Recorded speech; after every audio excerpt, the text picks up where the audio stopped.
Bagi yang suka melanggar peraturan parkir sembarangan akan dikenakan sanksi. Berdasarkan Perda Nomor 7 Tahun 2008 tentang Ketertiban Umum serta Perda Nomor 3 tentang Retribusi Daerah. Mobil gua hilang.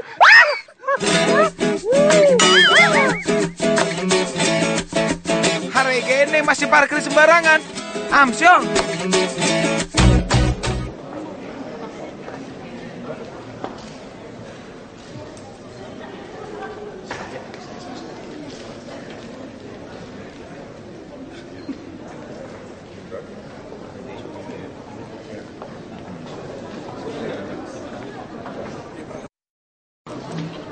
Bapak, Ibu, serta hadirin yang berbahagia, memasuki acara pusat ya, dan jajarannya Pak Haji Said Ardi Al-Idrus, jajarannya, para pejabat yang hadir, para pemuda remaja masjid se-DKI Jakarta.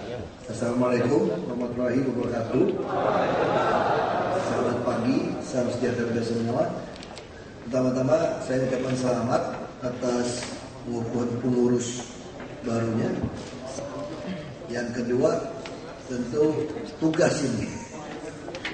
Nah, saya ingin sekali seperti di Belitung Timur, saya selalu mendorong agar anak-anak kita 12 tahun betul-betul khatam Al-Qur'annya.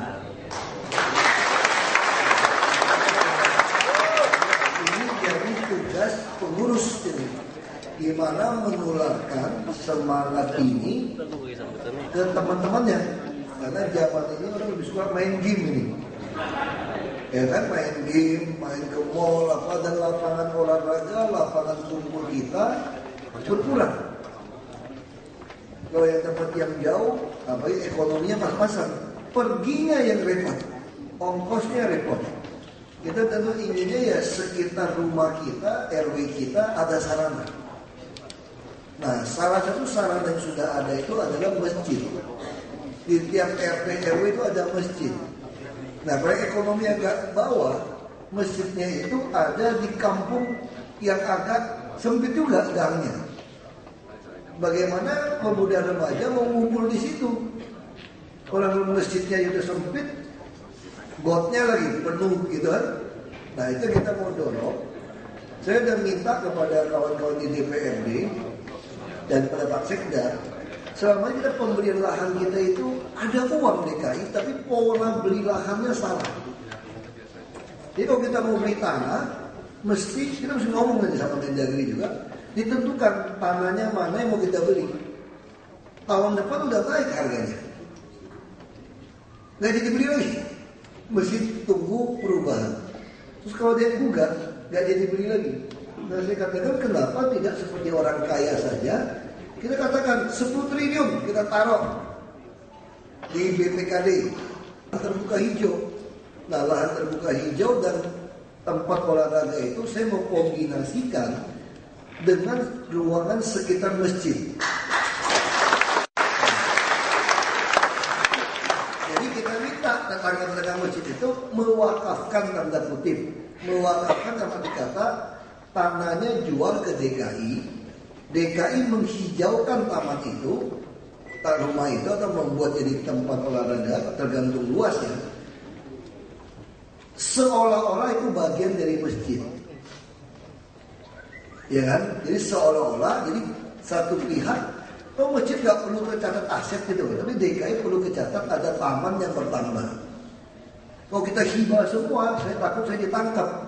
Nanti dia berpikir saya lagi cari dukungan lagi untuk terpilih kembali. Nanti masalah kalau kita hibah bantuan.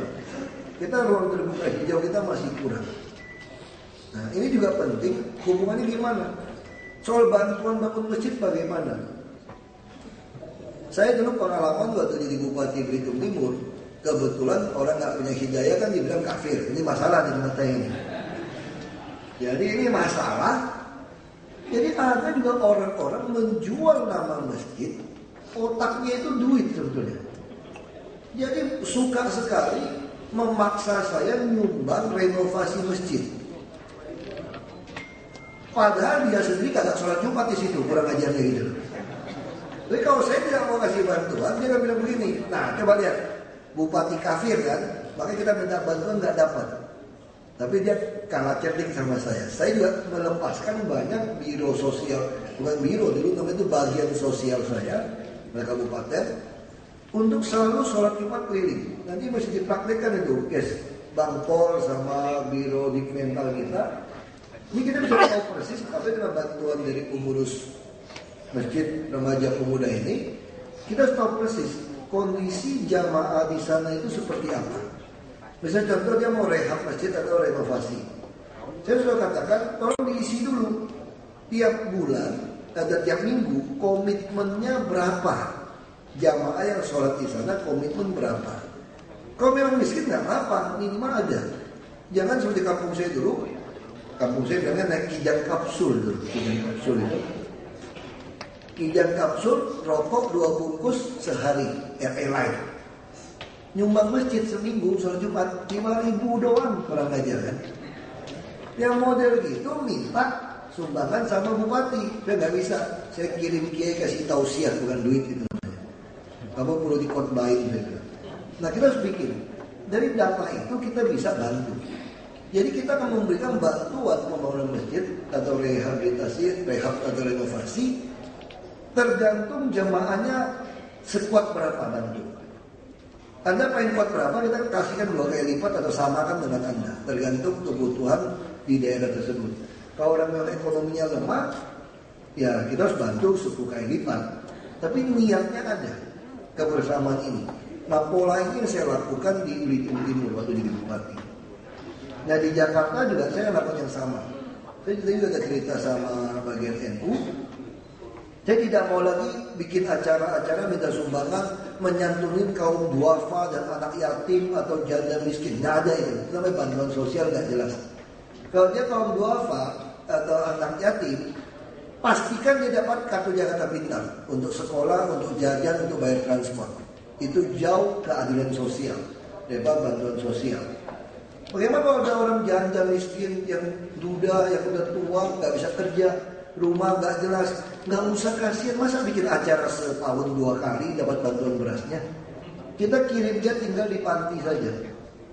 Kita tinggal pemuda remaja kunjungin panti, lapor pada kami, apakah makanan pantinya baik atau tidak, tempat tidurnya baik atau tidak, itu jauh lebih berguna. Nah kalau ada anak yang putus sekolah, ijazahnya nyangkut bagaimana? Usia remaja pemuda, jangan biarkan putus asa. Jadi jangan berkata dalam hati, nggak mungkin lah saya bisa kuliah, saya bisa sekolah. Bahkan ijazah saya saja nyangkut, mau tebus saja nggak ada uang. Nah yang ketemu seperti itu, tulis surat kepada saya kasih bantuan. Jadi anak yang mau kuliah pun, ilmu kan memang modal semuanya ajaran Nabi. Saya sekolah Islam sampai SMP. Dan kita juga mesti gerakkan remaja pemuda kita. Islam ngajarin kebersihan. Ini Islam mayoritas kok Jakarta jorok. Hanya ada yang salah nih Islamnya, ajarannya. Nggak ngerti mereka. Makanya mesti semua mesti khatam di Quran. Supaya ngerti gitu. Ya kan ngerti, bukan hanya khatam membaca, ngerti artinya. Nah kok gerakan pemuda remaja kita lakukan dengan cepat.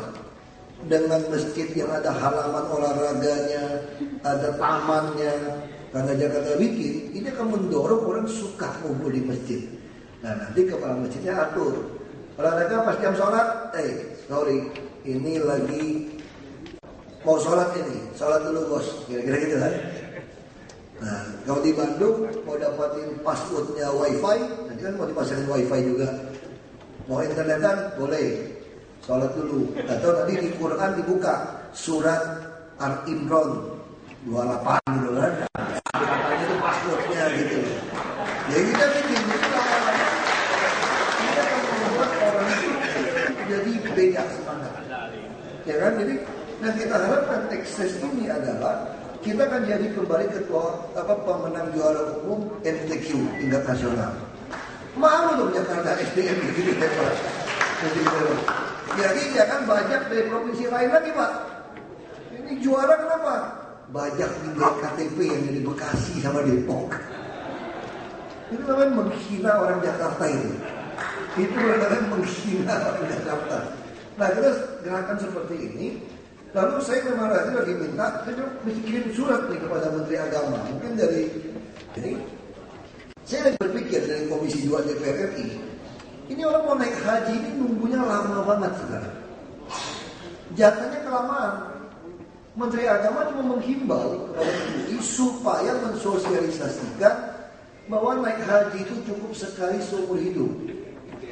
Saya kira menghimbau mau nggak tenang, buat aja larangan, diutamakan yang belum pernah naik haji, kekuatannya nggak cukup, supaya orang-orang tua ini nggak keburu meninggal dulu, ya kan, sambil nunggu. Nah kita juga pengen nanti guru-guru ngaji yang baik, marbot-marbot yang secara manusia tidak mungkin beliau naik haji atau umroh, nggak mungkin nih logikanya nih.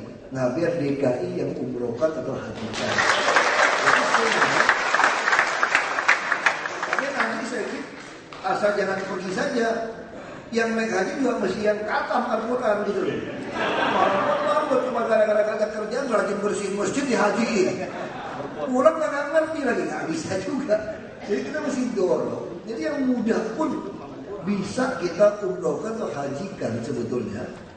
Asal dia udah khatam, dia butuh. Kita kayak jualan itu tuh kartu kredit tahu nggak?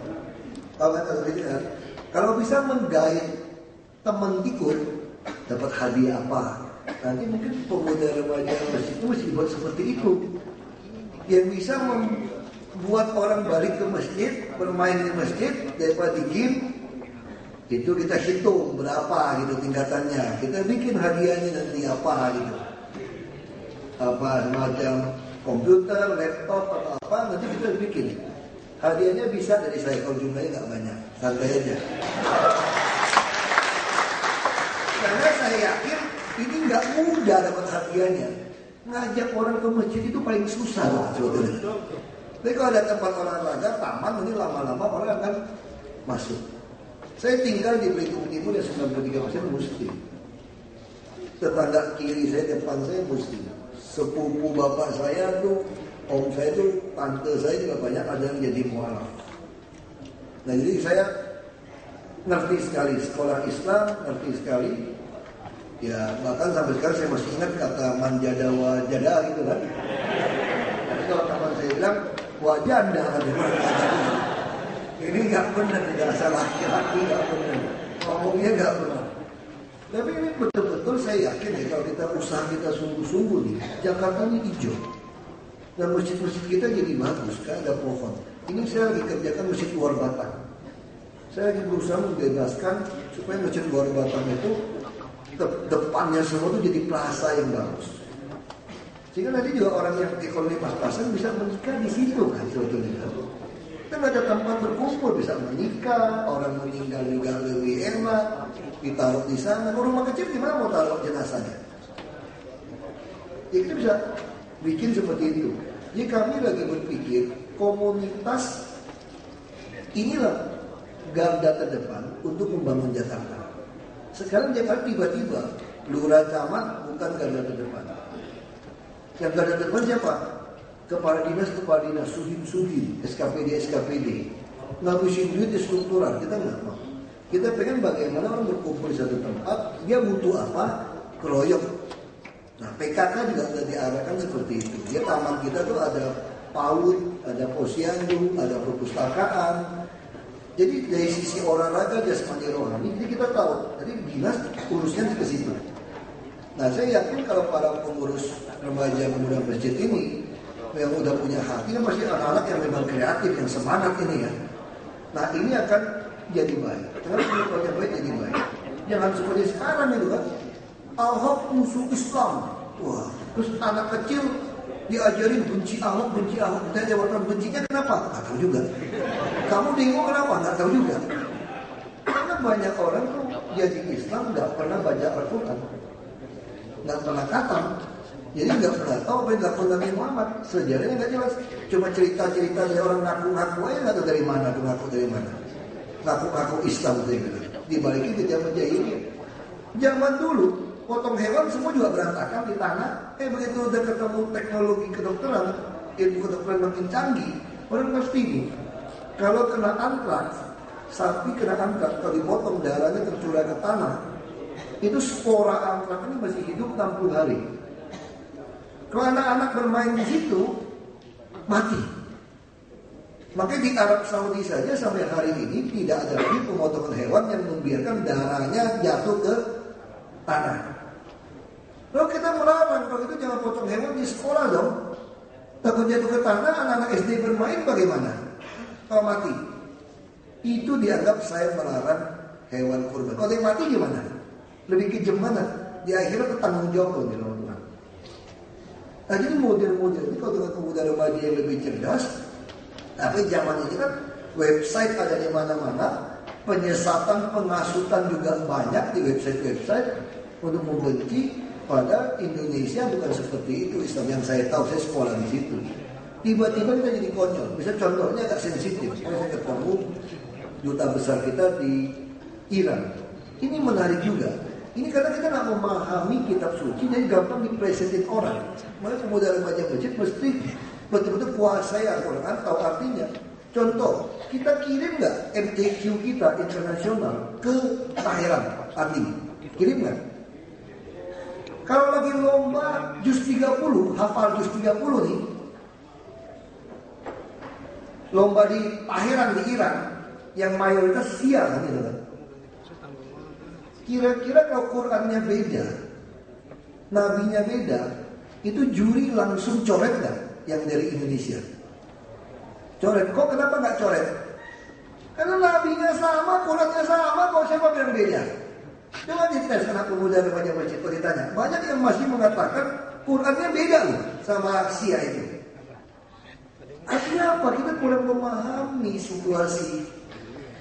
Ini yang bahaya kalau anak remaja pemuda bisa dihasut.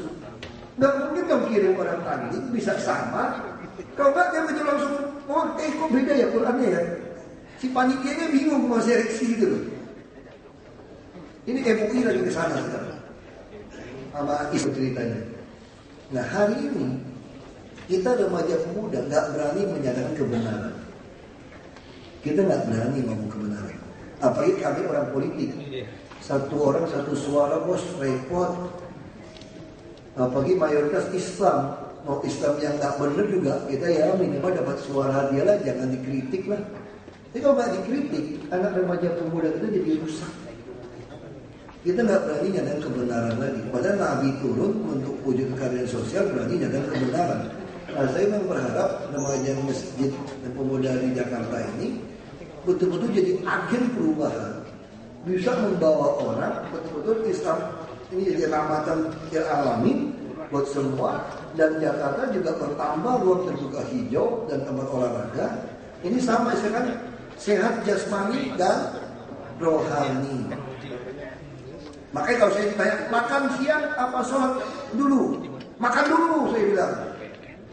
Daripada makan ingat sholat masih bagus, sholat ingat makan dikirakan loh. Betul nggak? Nah, kalau sholat ingat makan bahaya, kalau makan ingat sholat nggak apa-apa.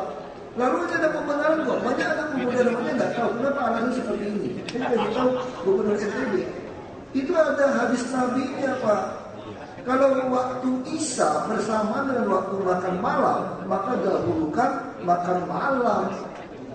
Ini banyak orang nggak tahu, seolah-olah kalau acara habis maghrib, ya kita isoma. Kayaknya kalau yang langsung makan kurang rohani gitu. Yang pergi sholat dulu lebih rohani, ini kita mesti nunggu. Belum berani buka nih makanan ini. Enak aja, buka aja makan dulu. Ada dasarnya kok. Hal-hal kecil ini saja. Kalau maksud saya cerita ini, kalau kita tidak menguasai Al-Quran, tidak baca sejarah hadis Nabi, kita gampang diplesetin orang. Akhirnya kita jadi konyol. Nah saya cerita banyak ini karena saya betul-betul belajar banyak. SD, SMP, atau SMP saya betul belajar Islam saya. Temannya rata-rata Islam, jadi saya ngerti banyak. Dan banyak sekali hadis Nabi yang saya pengen tahu tafsirannya apa. Misalnya contoh terakhir, ini tafsiran temuin versi saya, nggak beli salah ya, suka-suka saya, buat saya aja gitu. Saya paling kesal, kalau saya tanya sama guru agama saya, kenapa sih tuntut ilmu sampai ke negeri Cina gitu? Ada yang bilang, oh itu maksudnya sekolahnya tempat yang jauh. Nggak bisa. Kalau yang Islam di Tiongkok gimana? Kan dekat. Oh maksudnya itu budaya Tiongkok lebih tua. Nggak juga lebih tua, tapi kalau Islam budayanya lebih tua di Iran, di Mesir, di Arab, bukan di Tiongkok. Nah itu cuma ada begini. Itu hadisnya kurang kuat. Masih diperdebatkan hadis itu. Saya bilang, saya percaya kalau kita percaya Al-Quran dipelihara oleh Allah untuk tidak diplesetkan, nggak mungkin Allah juga mengizinkan ada hadis yang diperdebatkan ada lemah dan kuat. Sampai keluar masih hadis gitu. Cuma Anda aja nggak bisa nafsir, ngarang-ngarang bilang nggak kuat. Bisa bilang buat teman saya.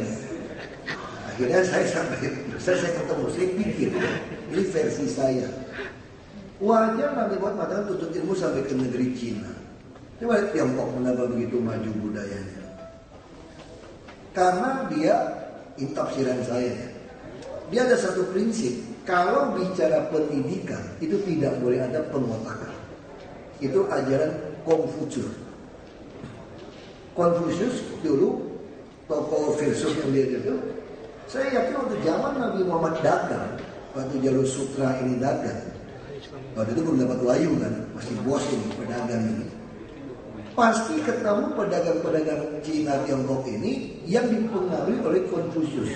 Setelah Mao Zedong baru dibunuh orang-orang yang berpatokan pada Konfusius. Sekarang dia mulai balik lagi. Dibunuh dulu. Dianggap ajaran itu memperbodoh. Namanya komunis kan ajaran itu. Tapi zaman itu kan belum.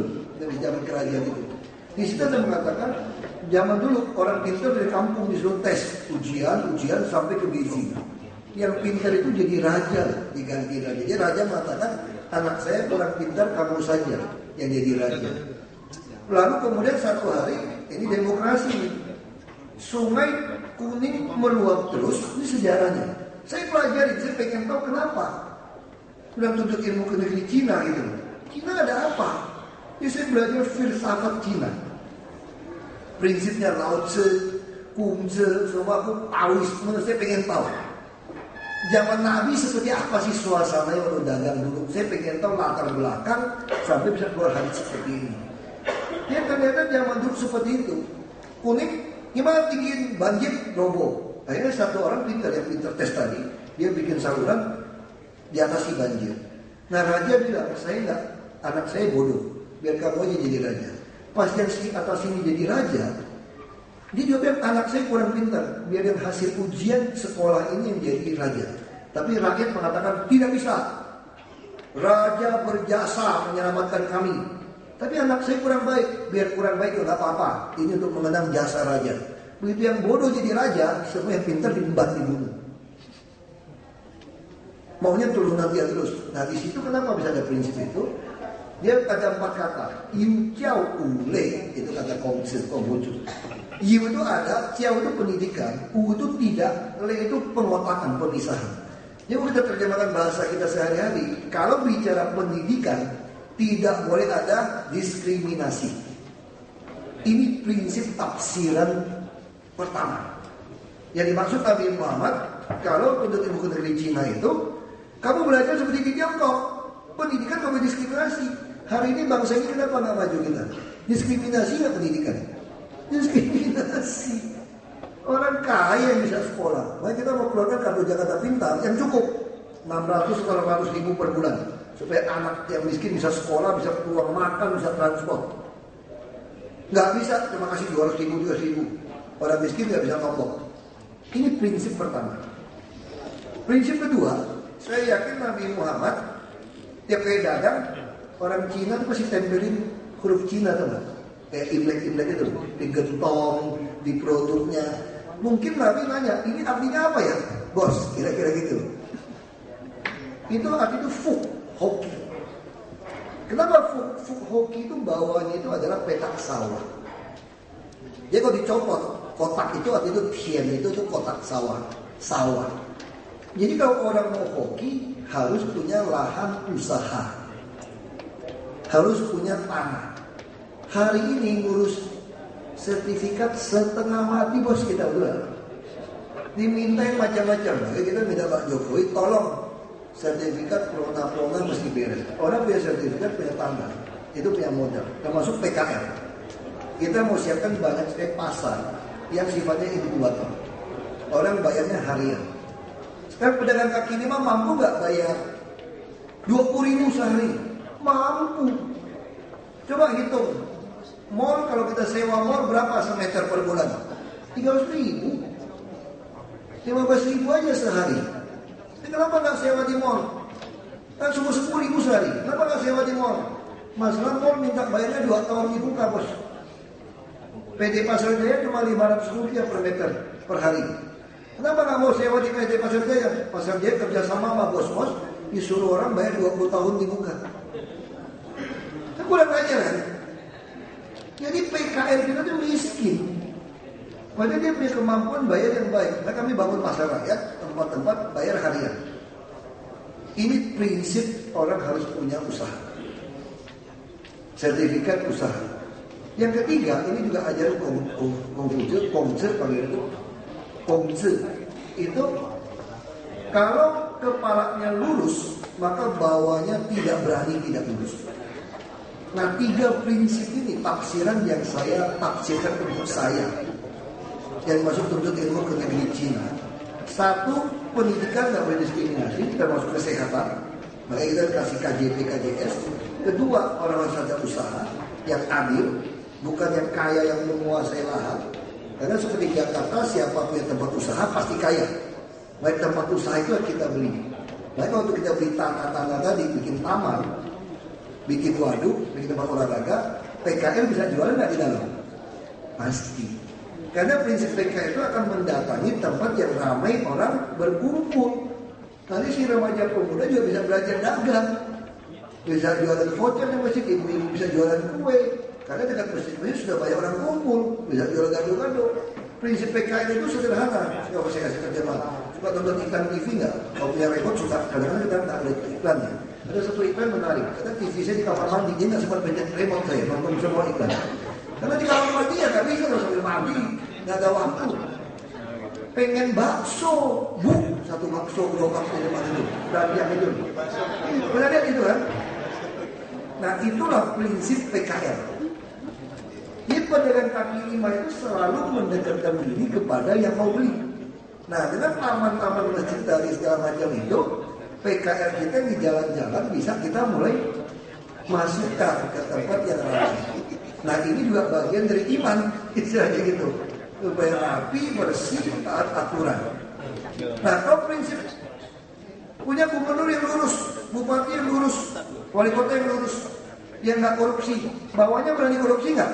Masih takut, sembunyi-sembunyi. Nah, ini kalau 3 prinsip kita lakukan, negara ini makin. Makanya saya menafsirkan tafsir tuntut ilmu ke negeri Cina itu buat saya. Walaupun dulu saya ngomong lagi, teman-teman saya, ya terserah lu lah, maunya lu katanya. Habis udah kalah berdebat ya. Ya, ini yang saya pengen lakukan. Sekali lagi, terima kasih dan selamat buat yang baru dilantik. Saya harap kita bisa kerjasama untuk memberikan rahmatan lil alamin bagi seluruh warga di DKI. Dan saya sangat bermimpikan DKI jadi model. Kita punya Islamic Center. Saya lagi berusaha membangun jaringan rel kereta api sampai ke sana. Saya sangat ingin seluruh dunia itu tahu Indonesia dapat tahu Malaysia. Seluruh dunia bisa tahu inilah Islam yang seperti piagam Madinah yang diajarkan oleh Nabi Muhammad, bukan sepotong-potong. Dunia harus belajar Islam di Indonesia. Bahkan Amerika, ini mereka berantem dulu kok. Di zaman Nabi kok. Kita yang lebih benar ini. Amerikanya saya bilang, kamu nggak usah ngajarin kita demokrasi nih. Islam Indonesia lebih ngerti demokrasi daripada Anda. Oh, dia tak terima. Dia tak terima dia. Kenapa katanya? Saya tanya, kalau Obama Islam, kira-kira kamu pilih nggak jadi presiden? Nggak bisa jawab semua. Kau tuh nggak usah ngajarin juga demokrasi lo kalau gitu, kamu bilang. Lo belajar di kampung gua tuh, Laskar Pelangi, Belitung Timur. 93% Islam, pilih saya jadi bupati. Lo jelasin sekarang teori lo. Dia nggak usah ngajarin kita. Saya bilang, makanya agak parah Mas Edes Nata. Tahun 2008 saya kesana. Waktu Obama konferensi saya diundang 3 minggu. Terus kan lihat tuh, burung Garuda Pancasila, burung elang kamu. Memang mirip, biar ke kanannya juga mirip. Tapi burung elang kamu tuh kurang gentleman, kurang jantan. Kenapa? Lo lihat baik-baik ke sini. Itu Bhinneka Tunggal Ika itu bahasa Sanskerta.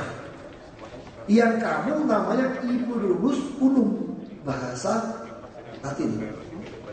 Artinya sama, Bhinneka Tunggal Ika. Tapi lihat tuh, pita Bhinneka Tunggal Ika kamu digigit di paru burung elangnya Amerika. Burung elangmu kamu makan gimana? Lepas itu pita. Ya kalau berarti kamu ini pragmatis. Makanya Amerika punya kebijakan bisa pragmatis.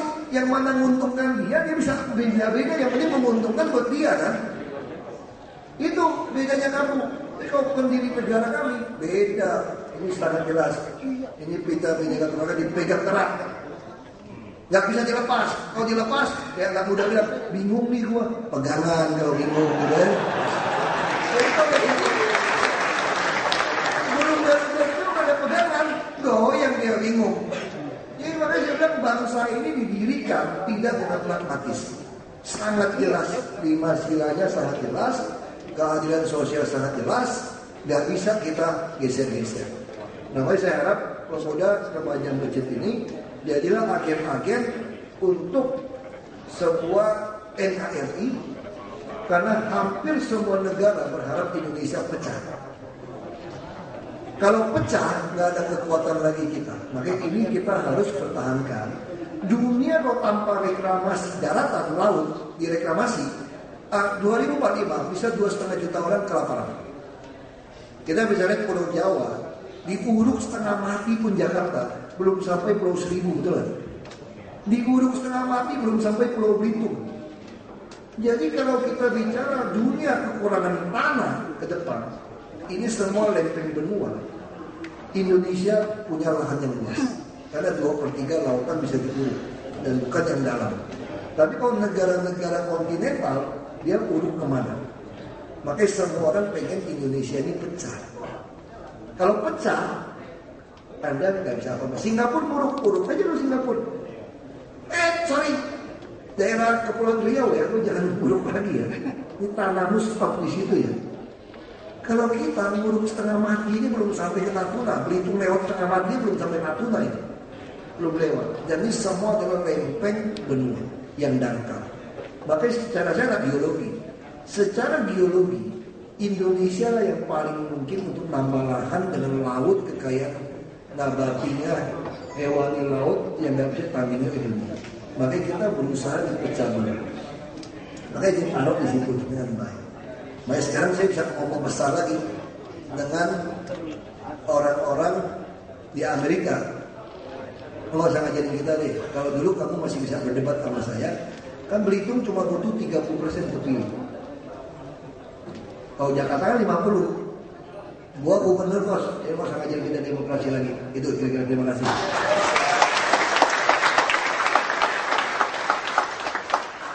Dilanjutkan dengan pertukaran cenderamata dari pengurus DPW BKP RMI DKI Jakarta.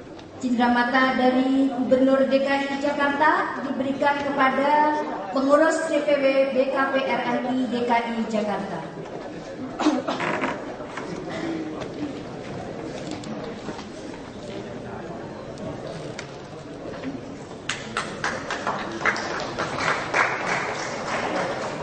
Selanjutnya,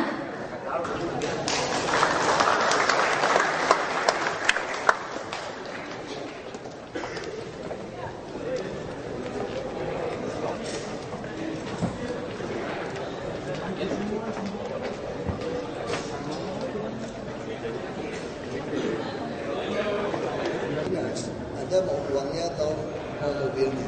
Kalau dia mau uangnya, itu bisa bantu kita sama mobil.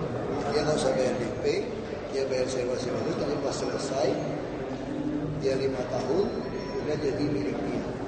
Dengan DKI kerjasama. Jadi kan kamu tinggal pilih daripada nanti. Sebab kenapa? Kalau dulu kan tiap 5 tahun bisa dilelang, lelang bisa diatur-atur kan kita yang minta mobil kita. pindah. Saya nggak bisa lagi. DKI udah lepaskan ke lelang. Sekarang gaji PNS berapa ya DKI? Iya. PNS kalau terendah di dinas pajak tahu berapa sebulan? Iya. Guru tahu nggak berapa? 12 juta. Udah segede begitu, masih ada honor-honor lagi di kegiatan yang 1 tahun mau dikumpulin 2,3 triliun tahun depan. Jadi kan kita nggak mungkin potong orang yang pensiun 7 juta kan? Nah, saya gimana caranya kita dapat 12 juta? Bisa, asal kita melakukan tugas-tugas fungsional. Didik-didiknya apa?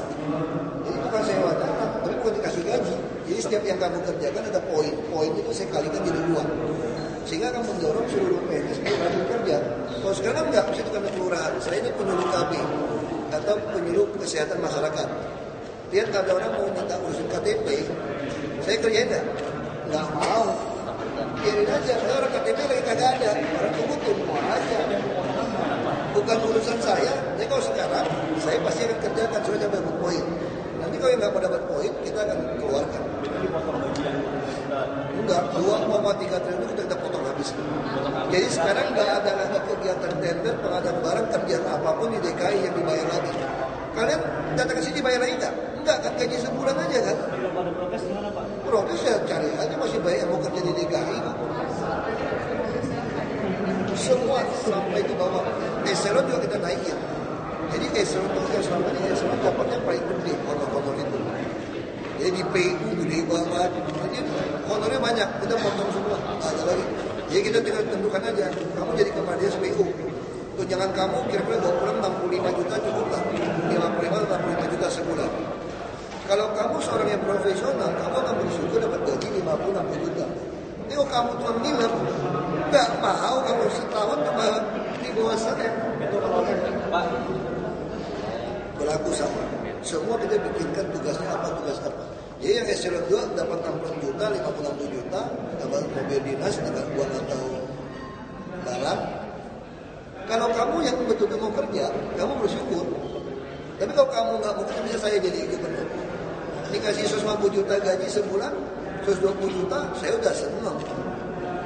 Jadi kalau yang buat korup, setahun di bawah 2M malah senang. Satu tanda tangan bisa dapat 20M, 30M. Nah itu yang kita mau, kita udah susut.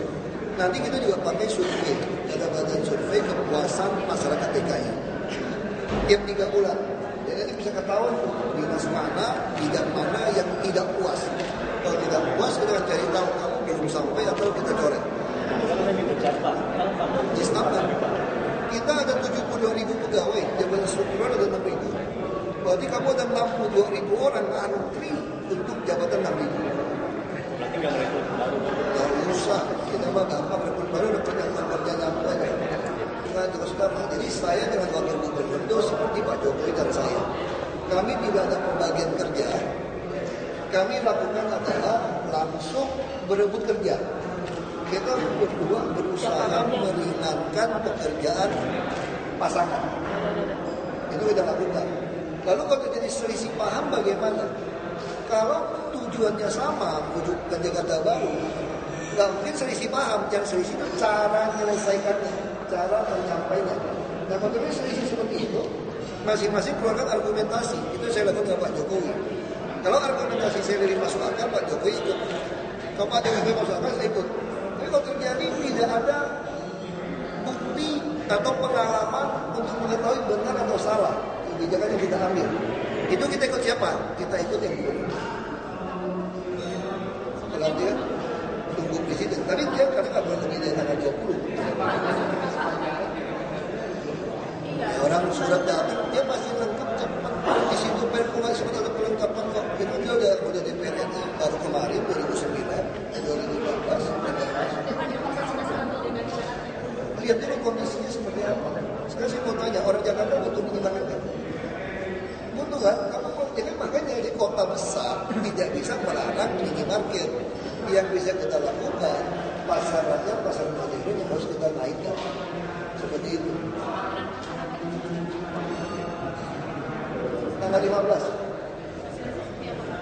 Langsung suruh kita bawa handphone yang berbasis Android. Itu langsung tes download, langsung isi, langsung pakai. menindaklanjuti surat kami yang kemarin karena kita lengkapi ya administrasi hari ini. Nah, hari ini saya mau ketemu Pak Jarod ya. Tinggal sekarang kita pengen taksi itu semua di GPS dan masyarakat mulai terbiasa mengorder berdasarkan posisi dari smartphone. Jadi jangan lagi main cekat-cekat taksi. Polisi aja bisa orang pakai baju polisi nipu kan. Polisi terjemahan namanya, itu bukan salah taksinya. Nah, kita yang harus hati-hati, ini asli atau enggak. Ya.